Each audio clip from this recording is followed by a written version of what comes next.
September the 1st, 1939.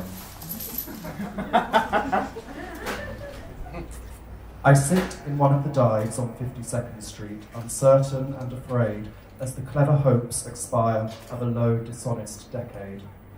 Waves of anger and fear circulate over the bright and darkened lands of the earth, obsessing our private lives. The unmentionable odour of death offends the September light. Accurate scholarship can unearth the whole offence from Luther until now, that has driven a culture mad. Find what occurred at Linz, what huge imago made a psychopathic god. I and the public know what all schoolchildren learn. Those to whom evil is done do evil in return. Exiled Thucydides knew all that a speech can say about democracy and what dictators do, the elderly rubbish they talk to an apathetic grave, analysed all in his book, the enlightenment driven away, the habit-forming pain, mismanagement and grief, we must suffer them all again.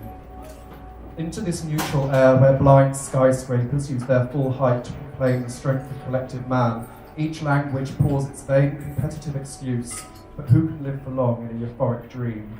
Out of the mirror they stare, imperialism's face and the international wrong.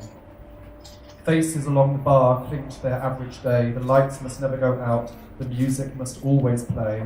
All the conventions conspire to make this fort assume the furniture of home, lest we should see where we are, lost in a haunted wood, children afraid of the night who have never been happy or good. The windiest militant trash important persons about not so crude as our wish. What mad Nijinsky wrote about Diaghilev is the true of normal heart. For the error bred in the bone of each woman and each man craves what it cannot have, not universal love, but to be loved alone. From the conservative dark in the ethical life, the dense commuters come, repeating their morning vow, I will be true to the wife, I'll concentrate more on my work, and helpless governors wait to resume their compulsory game. Who can release them now? Who can reach the deaf? Who can speak for the dumb? All I have is a voice to undo the folded lie, the romantic lie in the brain of the sensual man in the street, and the lie of authority whose buildings grope the sky. There is no such thing as the state, and no one exists alone. Hunger allows no choice to the citizen or the police.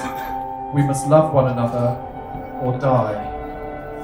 Defenceless under the night, our world in stupor lies, yet, dotted everywhere, ironic points of light flash out wherever the just exchange their messages. May I, composed like them of eros and of dust, beleaguered by the same negation and despair, show an affirming flame.